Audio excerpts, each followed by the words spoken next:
talk with me, your guest presenter, Sadia Ransedi. Um, our next interview is one that is near and dear to me because we will be having a discussion, or rather, a sort of reunion with Sister Jameela and Sister Aisha.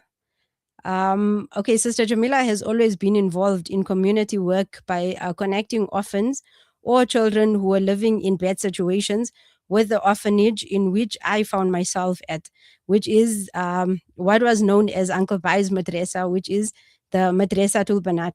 And somehow she managed to find me in the Eastern Cape and then brought me all the way into Gauteng. That's how I then became connected to her. Her daughter also lived at the madrasa at the time, and she is now doing remote work and empowers people in her community with the skills and even the onboarding into remote work, and has the aspirations to soon open her own center doing the same work while using her contacts and the previous experience to connect unemployed youth into remote jobs. Sorry. Assalamu alaikum and welcome to the show. Walaikum salam. Wonderful to see you, Sadia. Same here. It's so amazing, mashallah. Okay, so because of time, we're just gonna go straight into the interview. Okay, so Sister Jamila, take us back to the beginning. Like, how did your journey in community service first start? It started when I went to the Eastern Cape. I'm from Eastern Cape.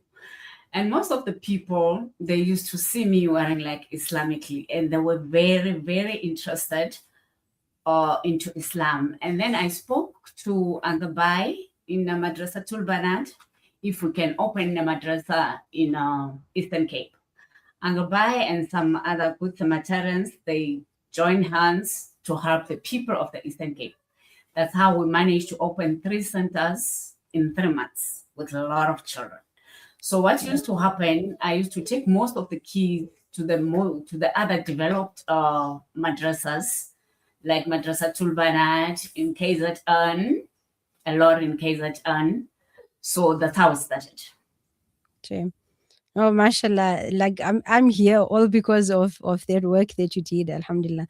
So you played a very important role in connecting vulnerable children to Madrasa Tul Banat. What motivated you to get involved in this work itself? Like, okay, you did mention briefly that you saw that there was a need, but apart from that, and looking at the distance between the Eastern Cape and Gauteng, what was the motivation in you putting in that much effort?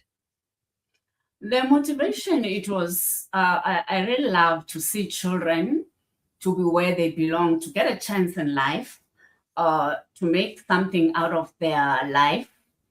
And it so happened that I had connections to do so. So that's how I really did that. And then due to the help of other people too, they really helped me because I didn't have enough resources to do whatever I was doing. And most importantly, I was targeting the children, which I see they are very, very, very vulnerable to the community. Mostly the biracial children, which most of the time they were called names, of which it wasn't their fault, but we had to do something about them so that they can be the good society.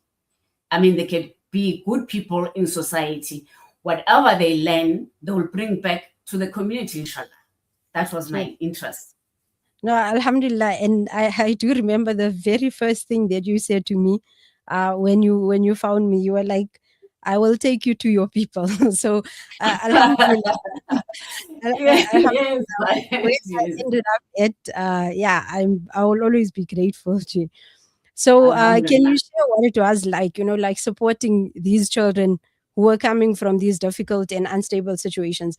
Because as I can remember back, though, it wasn't just being orphaned, but some of the girls had been through the most. What was that like, and what did it require from you? In most of the cases, it requires a courage and a very you must have a really soft heart, and you must have um, something inside of you, because you can't just do it without having those qualities. So most of the Okay. time, it was so bad those days, because even it was the AIDS pandemic. Most of the children, they were leading homes, which it was really, really abnormal. They end up, most of them, not going to school, because there are children looking after children, and there's no one else to look after them. So that's how those centers, they really, really helped me. And some of the children, they were neglected. Mm, Others, they were abandoned by their own parents, yes. uh, mostly because they don't fit into the society, being that whatever the reason might be, whatever they see to those children, which I never really see, that's when I use like to come up and help the kids. And you find out that maybe the mother left the child to the granny, and then now the granny had passed on, but no one else who's prepared to take that orphan or that child under Mm. their wings. Not even relatives. They'll only come on the day of the funeral. After the funeral, they will never show up again. So the kids, they will run the home on their own. It was so sad.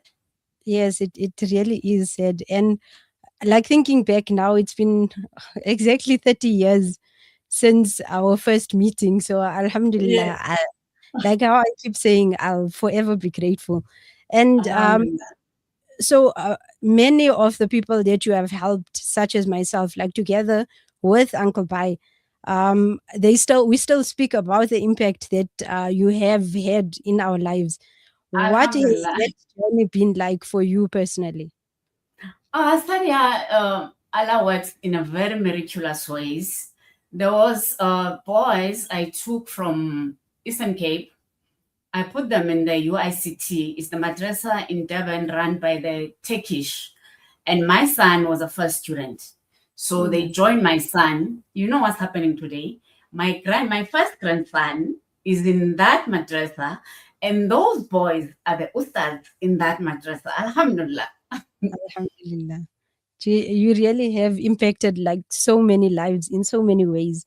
Um, Alhamdulillah. So shifting over to Aisha here. So Aisha has also spent time at the madrasa, and she's now working remotely, helping others to access. So Alhamdulillah, the pattern has been passed over because the community service, it just lingers on. And I see Sister Jamila also had the same impact on me because I'm also still very rooted in community work. Because as I remember, you always would say that whatever you give, whatever you get, you must pay it forward. Even if you don't, Alhamdulillah. like thank the person, but do something good for the next person. So, Aisha, coming to you, like remote work is like it's opening doors for a lot of people today. Why do you believe that it can be such a powerful opportunity for the unemployed youth within our communities? Of course, Jazakallah so much for the question, Taz. So one of the reasons is because in my experience working internationally, the international community has a very, very special interest in working with South Africans. So one, they love the fact that one, we speak English with a neutral accent. They always are very impressed with our work ethic. So of course, everywhere in the world, work ethic is not the same. So they're really, really impressed with the way South Africans go above and beyond. And also, they're quick learners. So they when I say that there's so much opportunity in remote work, I have gone into interviews where they literally say, "Do you know at least 5 more people that we can interview?" And I'd find myself a little stumped because a lot of people don't know about these opportunities. But they find it to be an extremely attractive destination, and especially now that South Africa is becoming a very global player, and they have an idea of what the workforce in South Africa is like. It's an extremely attractive destination for them. So they are looking for people, everything from HR, accounting, English language teachers, recruitment. So the possibilities are endless, including computer engineering, IT. The possibilities are absolutely endless, and they're constantly on a hiring drive. So that's one of the things that I help with the people in my community. I help them to prepare for interviews, go through their CVs, make sure they're prepped and ready to have those conversations with these recruiters from overseas. But ultimately, it's been a very life-changing experience for me. I get to do all my work all in the comfort of my home. I never have to step a foot out. As long as you have internet, you have access to a computer, you can do any kind of job you can think of. So whether it's sales, you name it, and especially I particularly like to give this kind of options to women in particularly, especially you're married, you've got children. A lot of them find it quite difficult to go out there into the workforce because childcare is a bit of a challenge, and of course their duties as wife and a mother is also compromised by them having to leave the household. So this works out really well. Not only are you empowering yourself by getting being financially stable, you're gaining work experience, but you can also extend your time to your family at home as well. Alhamdulillah. In that one response, you answered like a couple of questions. Sorry, I'm a talker. Yes, like I do remember when we were growing up, like, when some of us wanted to be marine biologists simply because it sounded fancy, you were always about journalism. Like, yeah. Yes, And until we learned that marine biology, you need to be in water. And then we're like, nope, that's not for us. And alhamdulillah, this has shifted you into this, into the type of work that you are doing. So, okay, you did briefly touch on, like how I'm saying, some of the questions that I wanted to ask. But something more specific, like what type of skills and training do young people need in order to enter this workforce?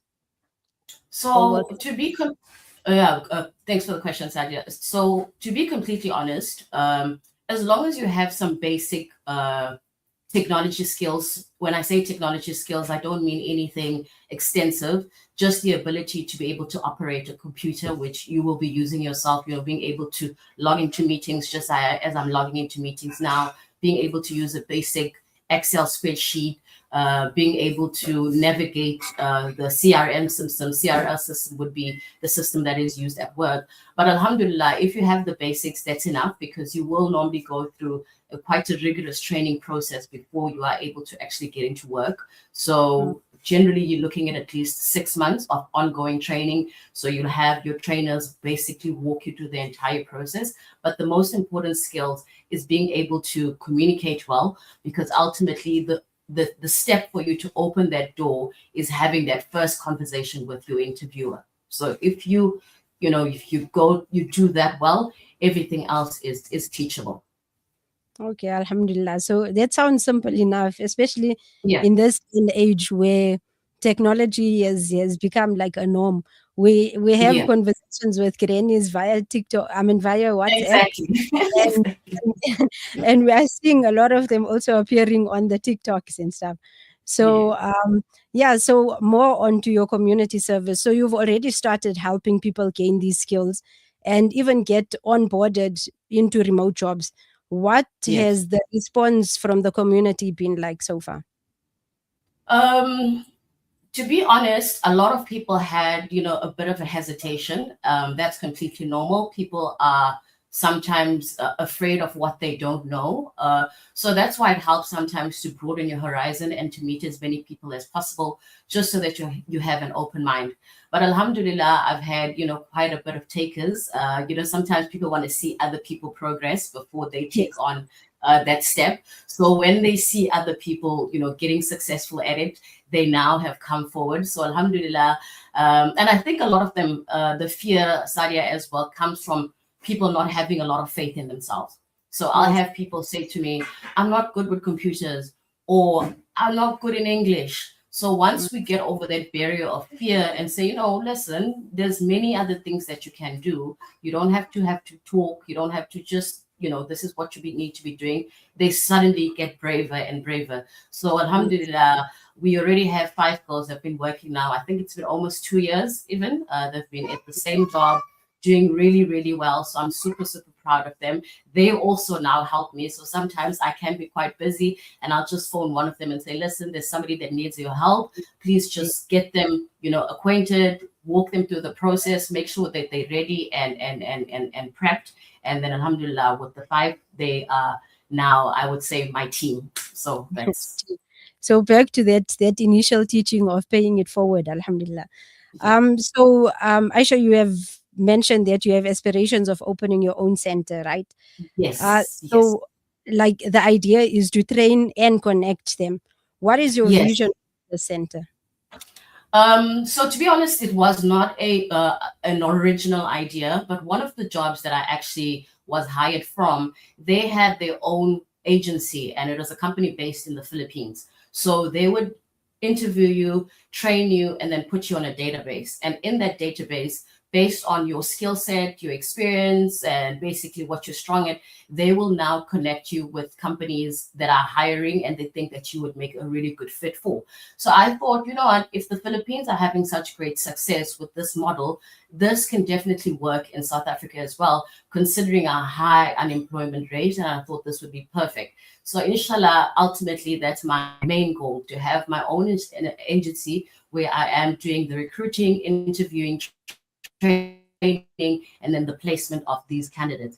So inshallah, I'm hoping, I had given myself a target of at least a year, just so that I can get my bearings, learn the ins and outs of that particular side of the business before we can take them on. And then using the context that I have accumulated over the years, be able to connect, possible candidates in the future. So that's something I really, really look forward to, and I'm hoping to finally get this thing on board. And I think that's one of the great things that the outreach programs that I've been running really helps a lot in. It means that I already have a pool, and inshallah, as we go along, we add on more, candidates to that pool, and we start looking into making sure that we're reaching out to companies and letting them know that there is a place that they can go directly to, because that's one of the challenges these international companies face, is connecting to South Africans. So if they have like one marketplace that they can go to directly and say, hey, listen, I need 5 people to work in HR. Do you have anybody on your files? So that's much easier than either going on Indeed and having to interview maybe thousands of people and then having to go through all the work. They want people that are already onboarded and ready to work immediately. So they're always in the lookout for people that can make their jobs a lot easier. So inshallah, with having something like this, it's easier for both parties, the employees as well as the future employees. Sorry. Okay, alhamdulillah, like that is a lot, and may Allah make it a success and make it happen soon. So Aisha, like just one last question, curiosity from my side. And I'm sure I'm not the only one, but when you speak of the international and then the internet space, how do you sift out the scammers from like what's a real deal? Like, because I mean, for a person that doesn't know much about the internet, our biggest fear is being scammed. So how does one protect themselves from that? This one is actually very simple to answer, Sadia. So the first thing you need to do is research. So anytime you have a job opportunity or a job offer, the first thing you want to do is you Google the company. Generally, if they're a legitimate company, you will have reviews. So those are reviews that will backdate, and you'll be able to also authenticate the people who left those reviews. They'll have emails, they'll have active profiles, and they'll have ratings. If you really want to get into deeply, there are websites like Indeed Reviews or Glassdoor. They will always have the legitimate background of any company that's hiring for. Secondly, you want to go on LinkedIn. Whoever sent you that message, you go on LinkedIn, you research that person, how long they've worked in the company, what they do in the company. Basically, sort of the best way to screen if it's a legitimate opportunity is to do as much research as possible. And it's really quite easy, especially now in this modern days. You can even go into AI and say, AI, hi, there's a company like this, please give me background on this information. They'll be able to pull up when the company was registered, how long it's been operating, employees on board, as well as their legitimacy in hiring overseas. But so far, alhamdulillah, I'm proud to say I have never ever come across a situation where I'm compromised. And one of the reasons, because the research behind is actually quite thorough. So if you look dodgy, your website looks dodgy, first of all, or you don't have a website at all, that means that company is not legit at all. You don't have a working cell phone number, a telephone number, that obviously is a red flag. You don't have any LinkedIn profiles which show me your employees, and you have absolutely no reviews on either Indeed or Glassdoor or any other reputable